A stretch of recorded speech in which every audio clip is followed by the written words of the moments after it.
Lah, yang lu serang ini wanita. Lu bilang tentang masa lalu gue. Hei DP, bagaimanapun lu pernah nikah sama Jong. Lu begini, lu begitu. Lah, lu ganggu gue. Padahal gue lagi gak ganggu siapa-siapa. Gue lagi kerja. Gue lagi mempromosikan series gue yang berjudul Suara Hati. Katanya lu perempuan pembela perempuan. Tapi kenapa lu serang gue, pertanyaannya? Hah? Dibilang buzzer gak mau. Kalau gue bilang lu gimana? Ngomongin Sarwenda, Sarwenda Sarkiwi. Emang dia siapa saya harus ngomongin? Saya kerja, nggak ada waktu saya untuk ngomongin orang. Ngaco lu pada. Jarang main treat, giliran gua main treat, mempromosikan Suara Hati hanya gara-gara caption. Gua nggak bisa ngomong, tapi Suara Hati yang bicara. Langsung gua diserang sama yang katanya dibilang buzzer nggak mau, dibilang babu pasti nggak mau, dibilang nggak lihat tiba-tiba nyerang gue, tiba-tiba ngomongin masa lalu gue yang katanya gue pernah nikah sama juga. Gue nggak ngerti otaknya di mana. Hah? Yang ngomongin tentang rumah tangga orang itu siapa? Lagi kerja gue, ya? Hah? Lu mau laporin gue atau malah sebaliknya? Lu yang gue laporin? Nah, gue pengen ketemu sama lu pada. Gue nggak pernah takut sama siapapun, ya? Gue nggak pernah nyenggol orang. Gue kerja pagi siang malam. Jadi jangan nyenggol gue, jangan bangunkan gue. Gue nggak akan pernah takut sama siapapun. Ngerti? Tapi benar sih ya, aku setuju nih sama maminya si Gabriel nih alias Mbak DP nih. Emang bener, mulut-mulut apa ya, junjungan si Sarwen, junjungan mulut-mulut si Sarwenda ini memang wah kok isinya. Ya kayak kemarin nih ya, gue bikin postingan. Padahal gini loh ya, misalnya gini, kita itu cuman bukan cuman ya, gue itu ngebahasnya Sarwenda, bukan gue ngebahas di luar daripada Sarwenda kan gitu. Gue ngebahas apapun yang Sarwenda sampaikan. Artinya memberikan keterangan ke masyarakat kayak gue ini harus sesuai dengan fakta. Dan apa yang Sarwenda sampaikan itu tidak sesuai dengan fakta yang ada. Karena ketika dia bicara meributkan atau menjelekkan si Ruben Onsu, dia nggak pakai bukti. Sementara Ruben Onsu ada buktinya kan begitu. Nah singkat ceritanya gue bikin status lah ya kan. Ada deh di VT sebelumnya. Bikin video gini. Walaupun suamiku nggak sekaya Ruben Onsu, tapi aku bahagia dinikahi sama laki-laki kayak suamiku ya kan. Aku bersyukur. Tambahkan syukurku biar nggak kayak Sarwenda. Apapun kekurangan suamiku aku bersyukur kan begitu. Nggak ada yang salah gitu loh. Adalah ya kan. Apa namanya, kotorannya si SW ya kan, alias pendukungnya si SW ngomong gini. Belum aja laki lo kena penyakit yang 3 itu. Anjuang nggak? Ih ya Allah. Belum aja laki lo kena HIV. Kan sialan. Abis lah ya kan. Belum aja anak lo kehilangan bapaknya. Barbar banget nggak? Abis lah gue katain. Ternyata pas gue cross check, dia orang Medan. Dan dia bilang juga di postingan gue gini, nggak ada anak Tuhan Yesus yang kayak gitu. Sesama orang Kristen tuh harus mendukung. Sialan nggak? Teruntuk ya para dogi-doginya daripada Sarwenda ya, para pendukungnya Sarwenda, gitu loh ya. Lu jangan istilahnya gini. Lu jangan apa ya, kalau dibilang barbar gini loh maksudnya ya. Kalau dibilang barbar, gue juga lebih barbar gitu loh. Lu kalau anak Salome aja gitu loh. Nggak ada urusannya ke pribadi gue juga. Lah sekarang lu nggak terima. Harusnya lu nasihati junjungan lu. Ya junjungan lu nasihatin. Kalau live itu jangan mesum gitu loh ya kan. Terus kalau memberikan klarifikasi dongo ya, itu harus disertakan dengan bukti gitu loh. Kalau laki gue ya, pakai laki gue dibilang semoga laki lo kayak si Ruben Onsu kena 3 penyakit itu ego ya. Laki gue nggak gimana ya, ntar lu jadi makin ini ya. Laki gue masih normal. Gue mah dicolok mulu seminggu 3 kali. Lah sorry to say gue bilang ya, para jongos-jongosnya Sarwenda ya, ini gue bilangin sama lo. Ini ya, perseteruan antara Ruben Onsu sama Sarwenda itu nggak ada kaitannya sama agama. Lo sakit hati gitu si Ruben Onsu sakit hati Ruben Onsu pindah agama. Lah ya udah biarin. Toh ke surga nggak ada yang boncengan. Ya enggak. Pakai acara lo ngatain gue anak Tuhan Yesus harus saling mendukung. Aduh, nggak apa-apa gue jadi anak hantu dah. Daripada gue ibarat kata ngebela yang salah, gue nggak apa-apa anak hantu. Lo pakai acara bawa-bawa agama, ya udah. Agama itu pilihan. Ya kan, jadi jangan lo sama-samain ibarat kata otak lo isinya telek, jangan lo sama-samain sama kepala orang gitu loh. Kalau lo beradu argumen, nggak apa-apa lo adu argumen, tapi jangan sampai ketika ibaratnya lo nyerang pribadi orang, nah terus gue serang balik, ya kan, sampai gue katain lo anak Salome, ya kan. Jangan, lo juga ngatain orang juga, ya Allah, rumah lo juga begitu, ya enggak. Ya, nanti kalau gue serang balik secara fisik, lu ya gimana gitu loh, gue kasihan sama anak lu. Ntar gue bilang anak lu cacingan, lu kagak mampu. Lalu juga janda gitu loh, pada banyak yang janda, banyak yang oknum-oknum orang Batak dari sana, pakai ngata-ngatain bahasa Medan. Gue ngerti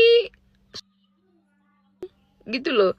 Dan yang lebih parah lagi gini, nggak apa-apa, lo ibaratnya ya, lo nggak apa-apa, kasihlah statement yang benar-benar kita ini berdebat ya, berdebatnya secara sehat, jangan secara pribadi. Kan gue nggak nyerang pribadi elu, gue kan ngebahas Sarwenda dengan fakta toh gitu loh. Dan sekarang kalau lu nggak terima junjungan lu digituin ya, lu jangan main media sosial gitu loh. Lah yang gue serang itu kan bukan gue serang sih ya, ya iyalah ya, bisa dibilang serang lah ya, ibaratnya itu statement daripada si Sarwenda.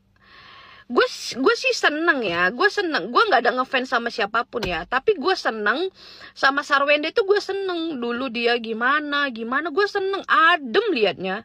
Tapi semenjak dia sama si CEO perbehaan itu, dia jadi gila. Itu yang harus kalian buka mata gitu loh. Jangan lihat dari agama seseorang. Si Ruben masuk Islam juga, dia itu pilihan dia, hidup dia. Mau dia masuk surga kek, mau masuk api neraka kek, itu amat gitu loh. Lu ngapa ngurusin agama orang? Agama itu ya bukan menentukan kita masuk surga apa enggaknya gitu loh. Kelakuan lu, ngerti nggak? Lu udah ibaratnya gini, agama lu itu mencerminkan seperti apa Tuhan yang lu puja gitu loh, seperti apa Tuhan yang lu yang lu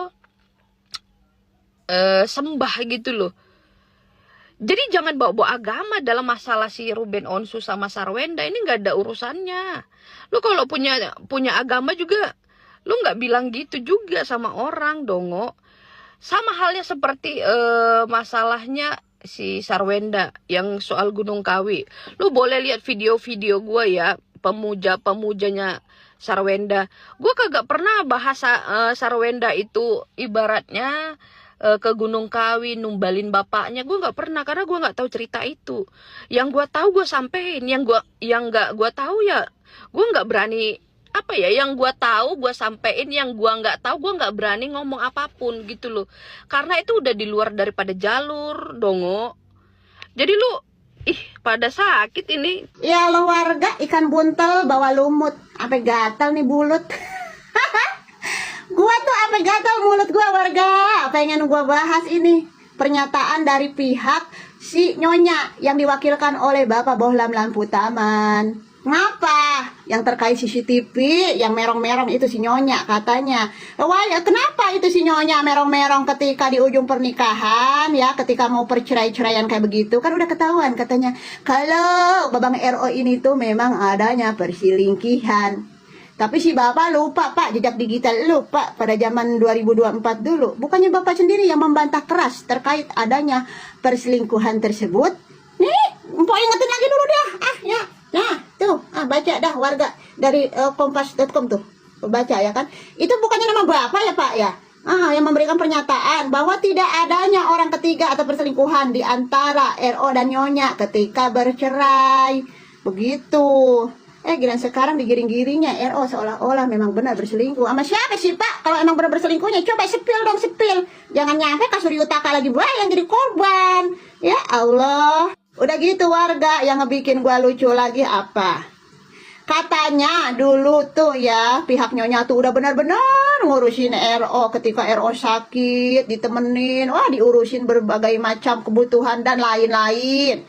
Udahlah Pak, kalau masalah terkait itu masalah dia sakit atau tidak, diurusin atau tidak, udah kagak usah diungkit-ungkit.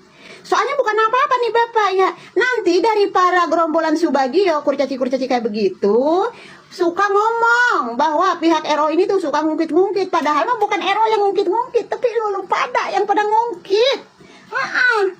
Entar ngomong lagi katanya RO ini drama melulu, klarifikasi. Padahal RO itu bukan klarifikasi, melainkan menjawab semua tudingan-tudingan yang keluar dari mulut-mulut lu pada Bapak dan Nyonya. Begitu ya. Kalau bagi netizen yang pinter mah paham, tapi kalau bagi netizen yang pada kagak masuk di mereka, tetap aja ya dipelintirnya RO ini tuh seorang ayah dan suami yang busuk. Padahal pengorbanan RO buat mereka tuh, buat anaknya, buat bininya, kayak gimana. Ntar ngomong lagi, ada laki ngungkit-ngungkit kayak begitu. Bukan ngungkit-ngungkit ya, tapi mengingatkan. Dari Ruben Onsu aku belajar it takes two for tango ya. Jadi kalau untuk menikah gitu butuh dua-dua, memang harus saling mencintai. Tidak bisa satu aja yang bucin, sangat-sangat mencinta. Yang satu tidak cinta, hanya mau untungnya saja, hanya mau materinya saja. Jadi dua-dua harus saling mencintai supaya, karena dalam kehidupan pernikahan ini ada jatuh bangunnya. Ketika keadaan jatuh, dua-dua saling mendukung. Ketika yang satu jatuh, satu tangan untuk menopang. Gitu. Pihak Ruben sudah membalas tudingan Sarwenda di podcastnya Densu. Aku mau rangkumin buat kalian, tapi jangan lupa follow dulu. Jadi yang datang di podcastnya Densu itu adalah pengacaranya karena Ruben lagi sibuk. Di sini Minola membantah tudingan dari Sarwenda kalau Ruben itu suka marah-marah di rumah dan tempat yang sama. Karena kenyataannya Sarwenda itu kalau marah suka teriak-teriak.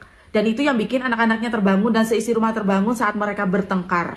Permasalahan kasur yang disebutkan oleh Sarwenda yang katanya buat selingkuhan Ruben ternyata adalah kasur endorse yang memang dikirim ke apartemennya Ruben. Awal mula kenapa perselisihan mereka bisa terpublish itu awalnya dari pihak Sarwenda yang preskon karena didatangi oleh pihak rentenir yang seakan-akan menggiring opini publik kalau Ruben itu sudah bangkrut. Dan di sini juga Minola itu membantah kalau pihak Sarwenda itu tidak tahu menahu mengenai hutang piutang Ruben, karena untuk mendapatkan hutang piutang itu membutuhkan persetujuan dua pihak, yaitu suami dan istri. Akta notaris nafkah yang 200 juta itu awalnya yang buat adalah notaris dari pihak Sarwenda. Meski menurut Bang Minola ini tidak fair dan memberatkan pihak Ruben, tapi Ruben menyanggupinya. Awalnya nafkah anak yang diajukan oleh Sarwenda ini hanya untuk 2 orang anak. Sampai Ruben menambahkan 1 orang anak yaitu Onyo untuk juga diikutkan dalam hak nafkah anak. Menurut Minola, Sarwenda ini tidak menghormati akta perceraian karena tetap meminta Ruben untuk menanggung semua kebutuhan dan juga pemeliharaan rumah. Padahal sekarang posisinya mereka sudah bercerai. Mengenai nomor HP yang katanya Sarwenda itu tidak dikasih tahu kalau Ruben ganti nomor, itu salah ya. Menurut Minola, sebelumnya Sarwenda itu sudah tahu kalau Ruben punya 2 nomor dan 1 nomornya itu udah nggak bisa. Karena sebelumnya Sarwenda itu udah chat-chatan di nomor yang baru itu. Tapi selanjutnya dia tuh ngechat di nomor lama yang udah nggak aktif dan seakan-akan dia nggak tahu kalau Ruben punya 2 nomor. Sarwenda pernah bilang kan tuh kalau anak-anak nggak bisa ke rumah Ruben karena mereka sibuk, banyak jadwal dan juga banyak les-les yang harus diikuti. Di situ menurut Minola itu hanya alasan karena anak-anak bisa berangkat dari rumah Ruben meskipun les ataupun mau sekolah. Jadi jangan gunakan alasan tersebut untuk tidak menghormati akta perceraian. Minola juga membantah mengenai pinjol yang ditudingkan oleh Sarwenda kepada Ruben karena kenyataannya Ruben gak punya catatan pinjol. Pihak Ruben gak keberatan kalau Sarwenda mau mengambil alih tunggakan dan juga cicilan rumah Cilandak dan balik namanya. Tapi yang bikin pihak Ruben keberatan adalah Sarwenda menghilangkan peran Ruben di rumah itu dan mengeklaim seakan-akan yang membangun rumah itu adalah Sarwenda dan juga ayahnya. Dari situ pihak Ruben memberikan opsi kalau misal Sarwenda mau mengambil rumah itu dan kembali nama, maka dia harus mengembalikan semua uang yang telah Ruben keluarkan untuk rumah tersebut. Mengenai isu Gunung Kawi, Ruben gak mau ikut campur masalah tersebut karena Ruben gak ada urusan di situ. Halo semuanya, ibu-ibu, mari kita kumpul, mari kita gibah lagi tentang podcast terbaru di Denny Sumargo. Di situ kan dia banyak berbicara mengenai soal pinjol, soal kartu kredit, soal gadget, soal mobil. Nah, sudah dibalas kontan sama Ruben, sudah pada nonton tentunya ya kan. Belum lagi mengenai soal Onyo dateng, anaknya jadi harus ke psikolog dan lain-lain. Dan ternyata juga dibalas konten dengan video-video bahwa saat ketemu si Onyo, anaknya yang paling gede, anak perempuannya, langsung ditarik tangannya begitu aja bahwa dia tidak suka anaknya deket-deket peluk-pelukan sama Onyo. Ditarik guys, lagi peluk-pelukan guys. Bener-bener sih. Terus mengenai nominal rumah, bahwa sebagian besar justru malah lebih besar dia loh, totalan dia aja tuh 20M tuh belum selesai menghitung guys. Terus belum lagi masih ada yang pakai uang papahnya katanya, genepin aja kenapa 50M gitu, nggak usah tanggung-tanggung 20M ya kan. Dia mau lebih besar, jadi nanti seolah-olah jadi Ruben yang berhutang dong kalau dia lebih besar. Kacau. Kamu bukannya diem-diem aja, manis-manis. Kalau memang ibu yang baik, rawat anakmu baik-baik daripada kamu podcast kesana kesini seperti kamu menabur paku untuk jalanmu sendiri. Dan kamu akan berdarah-darah. Lawan kamu bukannya si Ruben ataupun netizen. Lawan kamu adalah jejak digital kamu. Jadi kamu tidak bisa mengelak apa-apa. Karena semua video-video tentang kamu dulu juga mengeluh-ngeluhkan si Ruben seperti apa ke kamu, bahwa dia seorang lelaki yang bertanggung jawab dalam segala hal. Aduh, itu semua tidak usah banyak berbicara juga, jejak digital tuh semuanya ada. Jadi berpikirlah yang bijak. Lebih baik diam, lebih baik kamu merapat baik-baik, jadi co-parenting yang baik, merawat anak-anak kalian itu supaya menjadi anak-anak yang gimana ya, yang bahagia dengan kedua orang tuanya.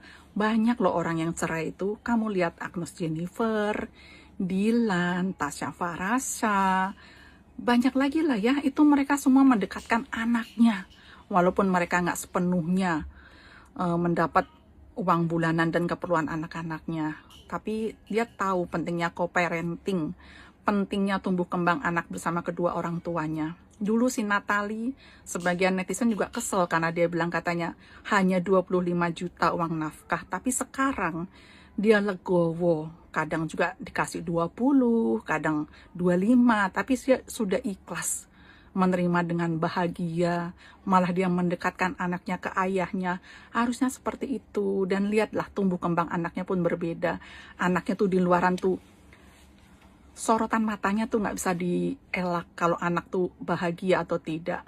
Anak-anak kamu pas ketemu Onyo, pas ketemu Ruben, aduh tertawa riangnya pas saat makan. Beda dengan sama kamu. Kamu aja bikin A Day My Life, anak kamu kaku ngomongnya. Untuk bekal-bekal kamu apa tuh kayak gimana sih? Under pressure tuh beda sama bener-bener bisa lepas. Berbicara lantang, tertawa lepas itu. Dari situ tuh udah bisa dianalisa. Kalau memang orang-orang yang punya background psikolog ya, itu udah jauh. Cobalah kamu pikirkan ke depan, jangan hanya mikirin ego, jangan mikirin duit. Kamu sekarang bilang kagak mau, tidak butuh duitnya Ruben, tapi buktinya apa? Kamu podcast kan bilang bukakan rekening untuk anak-anaknya supaya langsung duit ditransfer ke situ.